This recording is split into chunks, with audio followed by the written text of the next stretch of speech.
Em nome do Pai, do Filho e do Espírito Santo. Amém.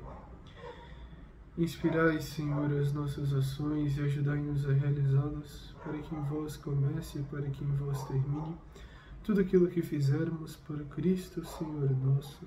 Amém. Nossos santos anjos da guarda, rogai por nós.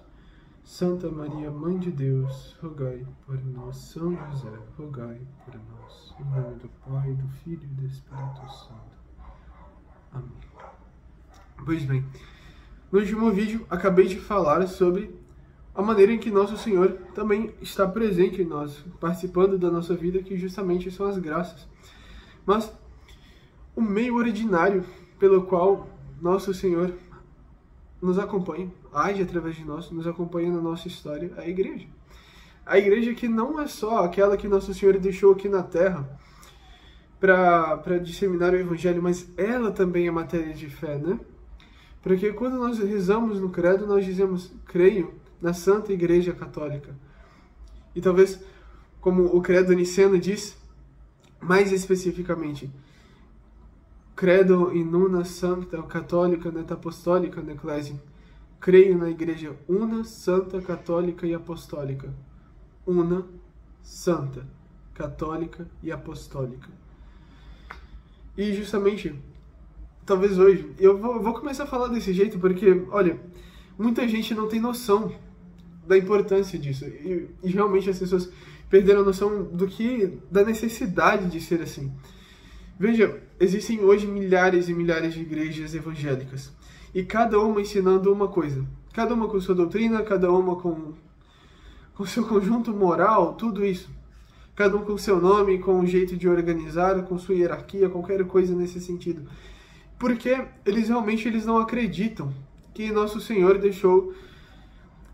É como se eles acreditassem que, Nosso Senhor colocou aqui o Evangelho, e daí essa coisa de ter uma instituição única, isso não vem de Deus, mas vem do homem. Então você pode fazer a igreja que você quiser e simplesmente pegar do Evangelho e disseminar isso do jeito que você interpretar. Porém, não é assim. E de fato não é assim, desde o início não foi assim. Veja, e por que não foi assim? Porque Nosso Senhor nos ama. Principalmente por isso. E por isso que a igreja também é matéria de fé. Porque, vejam só, Nosso Senhor nos ama e entende a nossa humanidade. Então, Ele quis deixar a igreja não simplesmente como uma instituição humana, mas como uma instituição divina.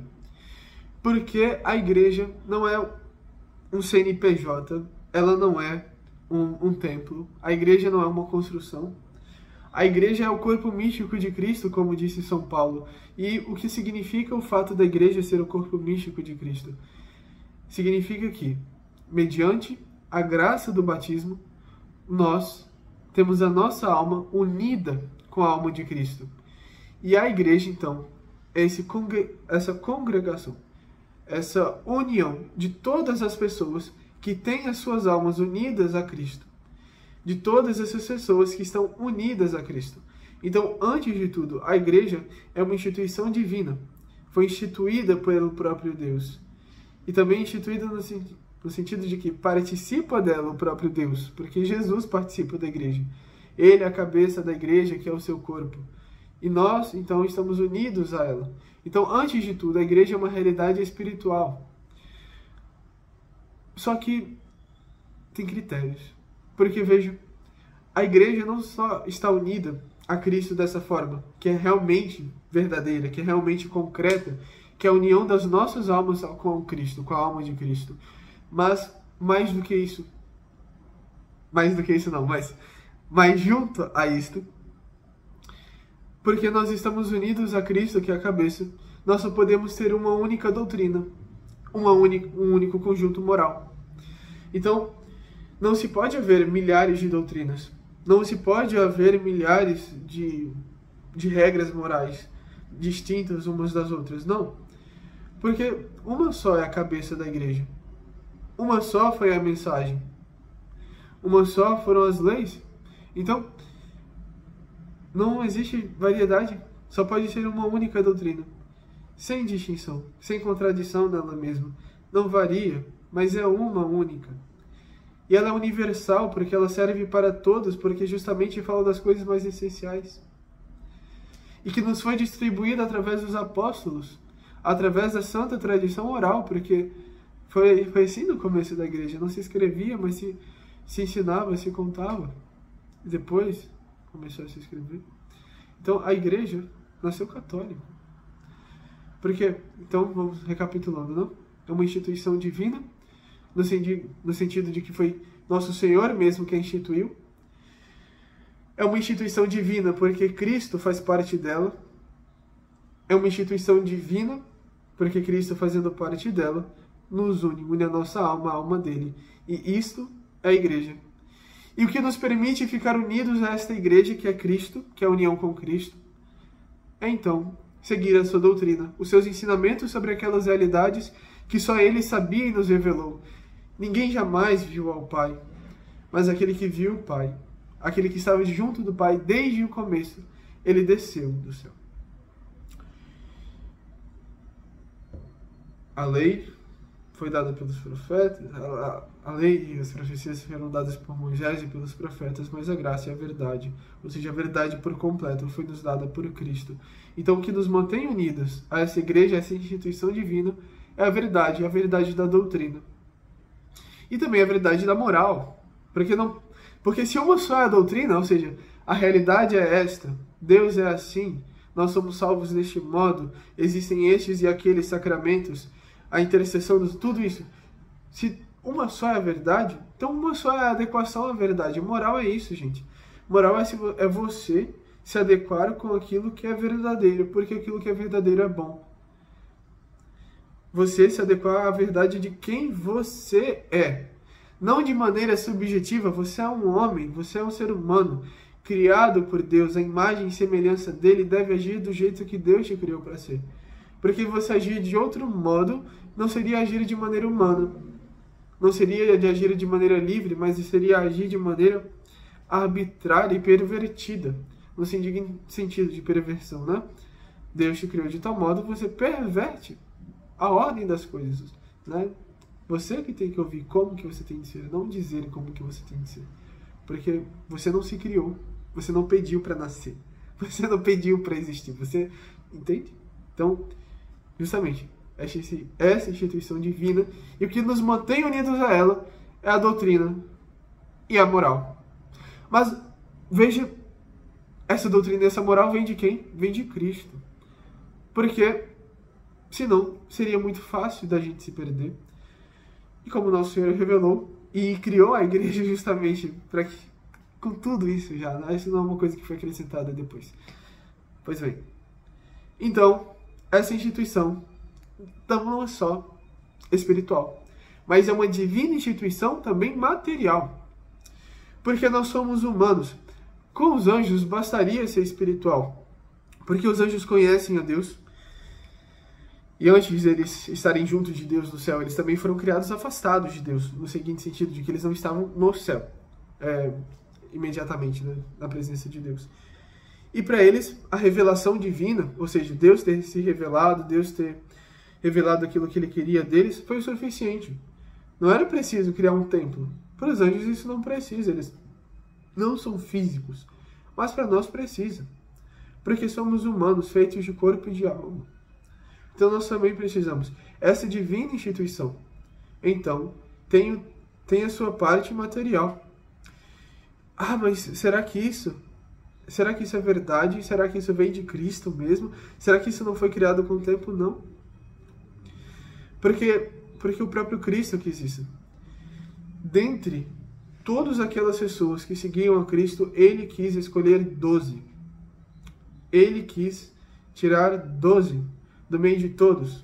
Eu vou me arriscar a dizê-los, né?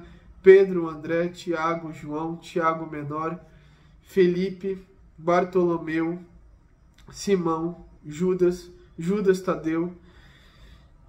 E... agora eu vou me perder no resto. Eu fiquei nervoso. Paciência. Então, todos estes apóstolos, né? Que vieram. E ele quis os escolher e deu a eles funções que não deu aos outros. Quando nosso Senhor quis mandá-los de 2 em 2, para lugares distintos, deu uma missão a eles, que não deu aos discípulos, mas somente a eles. A quem vocês perdoarem os pecados, estes serão perdoados. Os demônios serão expulsos quando vocês os expulsarem. E as pessoas que vocês ordenariam a cura, elas serão curadas. Então, deu poder a estes 12. Então, ele quis fazer uma coisa visível.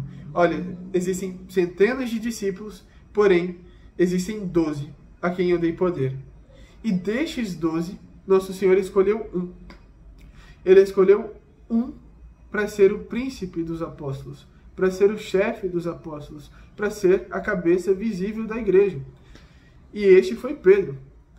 Pedro, tu és pedra, e sobre esta pedra edificarei a igreja.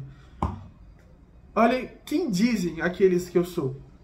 Então começaram a dizer, ele é um profeta, ele é João Batista que tinha acabado de morrer, ele é fulano, ele é ciclano, ele é beltrano. Mas, e vocês? Quem dizem? Vocês, meus apóstolos, que sou eu? Quem sou eu? Então Pedro disse, tu és o Cristo, o Filho do Deus vivo. E Nosso Senhor, olhando para ele, muito feliz, disse, pois eu te digo, que tu és Pedro, e sobre esta pedra eu edificarei a minha igreja, e as portas do inferno não prevalecerão sobre ela. Gente, e aqui não abre espaços para interpretações, é uma coisa literal. Vous êtes Pierre, et sur cette pierre. Em francês não tem distinção. Você é pedra, e sobre esta pedra eu edificarei a minha igreja. No latim também não tem distinção. No aramaico também não tinha distinção. Kefas, e sobre essa Kefas edificarei a minha igreja. E por aí vai. Não tem distinção. Não tem. Sim, mas Cristo é a rocha. É óbvio que Cristo é a rocha. É óbvio. Você acha que Pedro, quando ele saiu para pregar, as coisas ele estava falando dele mesmo?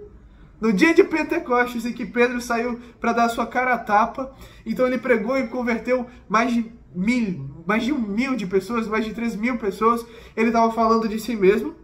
Quando ele disse a pedra angular que os pedreiros rejeitaram se tornou a pedra que os pedreiros rejeitaram se tornou a pedra angular, ele estava falando de si mesmo? Não, ele estava falando de Cristo. Porque Cristo é a rocha em que nós edificamos a nossa casa. É óbvio, mas depois de Cristo é Pedro. Porque é sobre a fé de Pedro. E qual era a fé de Pedro? A fé em Cristo. Gente, isso é uma coisa óbvia. Quando Nosso Senhor diz, tu és pedra, não tem escrúpulo de dizer que Pedro é a pedra. Porque a igreja está edificada sobre a fé de Pedro.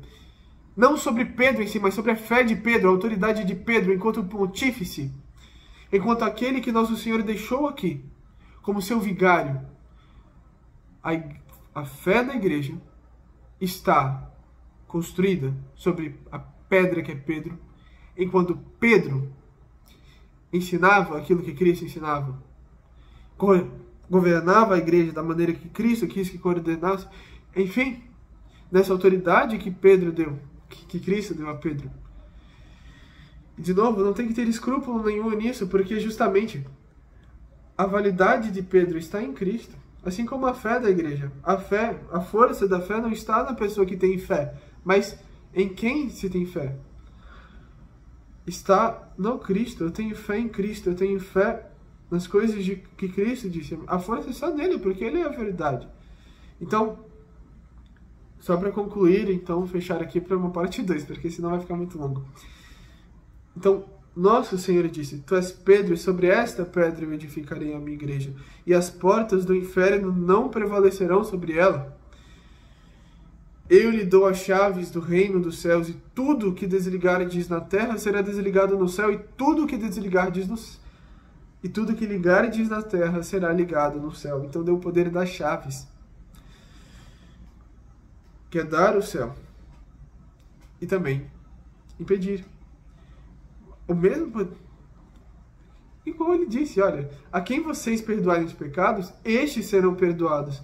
A quem vocês não perdoarem, estes serão retidos. Certo? Então vou continuar, eu vou só dar uma pausa do vídeo. Não vou pedir a bênção agora, porque vai ser uma continuação. Deus abençoe. Que Nossa Senhora abençoe vocês, não faço da bênção, né?